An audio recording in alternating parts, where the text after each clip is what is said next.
reflecting on slavery. That was what happened here in America.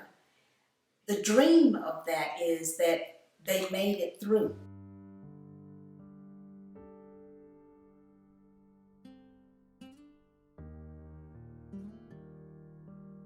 Well, Bartlett was told he was born a slave on a plantation in Virginia owned by Dr. Sweet. He was born on August the 13th, 1835. Rowena Beckham's, his wife, was born on May 20th, 1817.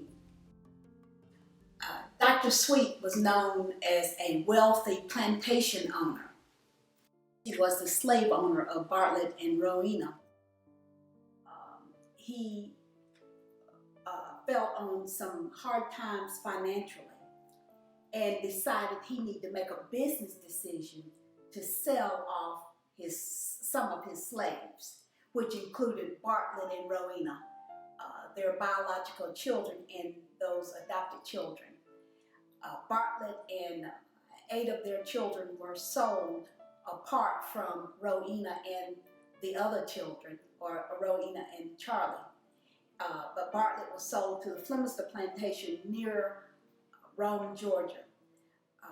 Rowena was sold to another plantation in Alabama. At the point of separation, they were devastated. It was horrible because they were placed on the auction block to be looked at and checked out and glared at by other plantation owners to see who they wanted to buy. And during this process, Bartlett and 8 of the children, 1 sister and 2 brothers, were sold apart from Rowena and Charlie. I think being separated from your wife is probably pretty depressing. They had no idea where they were going or whether they would find each other dead or alive.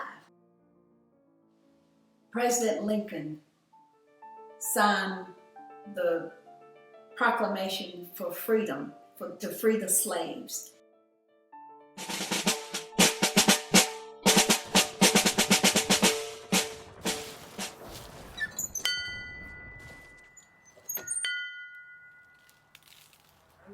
From what I understand, like a lot of slaves are just roaming the streets looking for each other, and I think they just ask around for whatever plantation they're looking for, and then are able to get that guidance from each other. Rowena and Charlie set out on foot, as most of the slaves did, roaming the countryside trying to find their loved ones. So everything was by word of mouth, especially for the slaves. And Rowena was persistent. She would ask people she would come in contact with, asking them if they knew where the Flemister plantation was.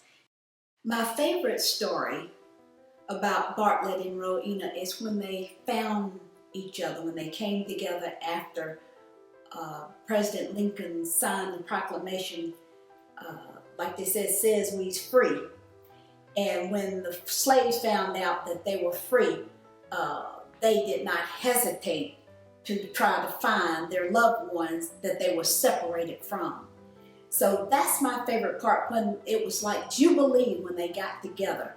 All of the children were all there hugging and kissing and crying. I can imagine that happening. So that's my favorite part.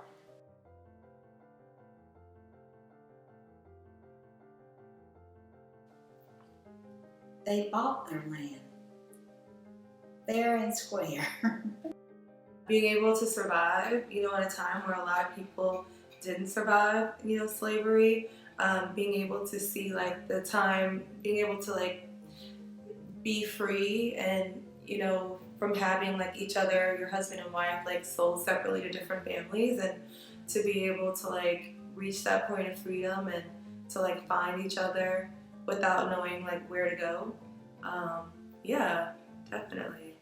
And to regroup and like have your whole family together. I think my favorite story, like this is really crazy. So in the early 1900s, you have, with the amount of land that they had, like 230 or 200 plus acres of land in Paulding County. There's a lot of racism at that time. Like tensions are high. We're not really free, in my opinion, so we have no rights as Black people.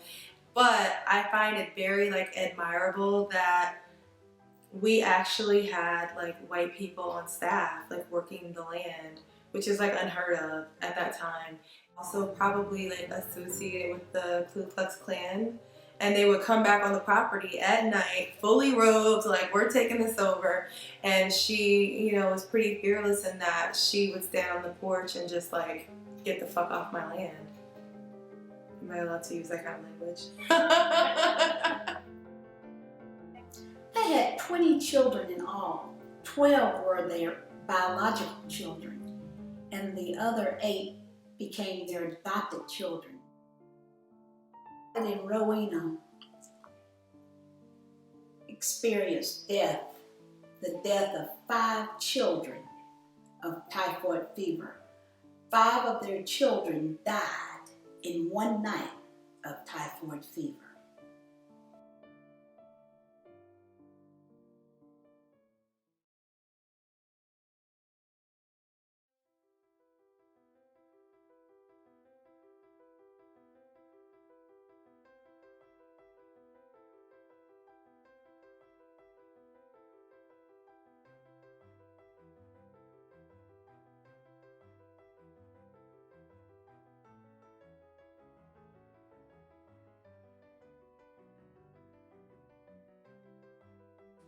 I think it's a great thing. I thank God that we've been going for 131 years this year, 2013, and I hope we will continue for another 131 years and beyond.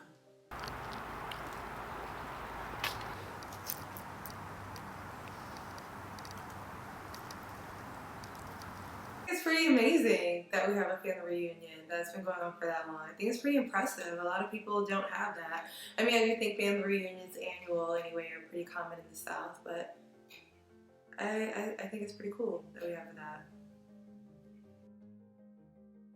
For me, I would just like to add that, I don't know, I think it's really important for us all to know our history. I was always raised that Flemisters are fearless, Flemisters are strong, like Flemisters can, you know, have whatever they want in life, and, you know, you should be powerful, you should be courageous. Like those are things that my father always instilled in me, and he would always like tell me and my sister and my brother, you're a Flemister, you know, like you're an amazing person, like Flemisters aren't shy, like Flemisters are leaders. And I think that's definitely like contributed to, you know, some of my successes, and even like with my siblings, the way that we've turned out. They lived their lives even through the horrors and the sorrows of slavery. It's the human spirit, that spirit of not giving up, of the spirit of love and forgiveness. It was a lot going on with them during that time, and they made it through. They were down but not out. And so not only me, but I think all of us can take a lesson from that type of life, and know that no matter what we go through, no matter what our journey is all about, we look back and to see what they went through. If they got through it, we can certainly get through what we're going through. And I thank God for that. And it has made me a better person, a stronger person. And I know that the blood that runs through their body is running through my veins too.